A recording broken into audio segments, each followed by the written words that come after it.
tangoshingirira pamuti munyora ngatambe takabatirira ayo bonzi sunset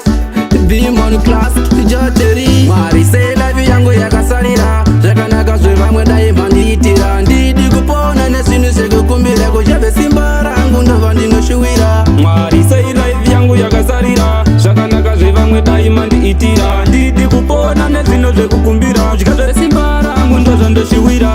natenga sai upenyu hwangu hwakaromboka ndiri patsono musandisiye ndichikuduka petakita sachipanana makanika ndoda kunyadzisa avo vanotiseka ichi chichemo kwamuri mwari dai isu matiitisawo mari ndokuudzai life yangu zvazviri ndokumbirawo ripulai hari hari mwari sei life yangu yakasarira zvakanaka zvevamwe dai mandiitira ndidi kupona nezvinhu zvekukumbira kuchave simba rangu ndobva ndinoshuwira mwari sei life yangu yakasarira zvakanaka zvevamwe dai mandiitira ndidi kupona nezvinhu zvekukumbira zvikazve simba rangu ndozvandoshuwira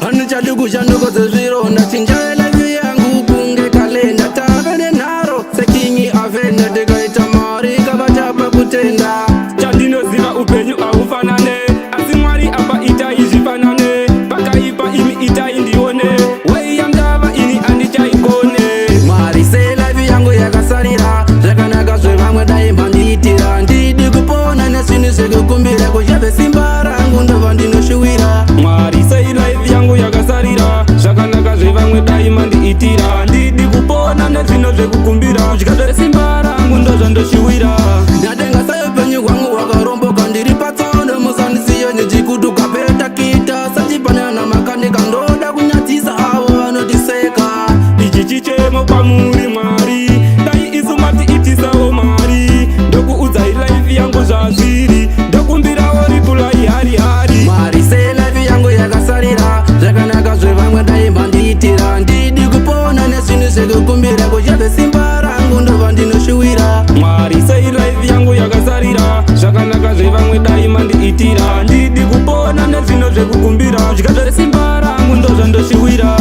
handichadi kushanduko dzezvironda chinjaya life yangu kunge kalenda tave nenharo sekingi avenda tikaita mari kavatapa kutenda chandinoziva upenyu haufanane asi mwari apa itai zvifanane pakaipa imi itai ndione wei yangava ini handichaikone mwari sei life yangu yakasarira zvakanaka zvevamwe dai mandiitira ndidi kupona nezvinhu zvekukumbira kuchave simba rangu ndobva ndinoshuwira mwari sei life yangu yakasarira zvakanaka zvevamwe dai mandiitira ndidi kupona nezvinhu zvekukumbira zvikazve simba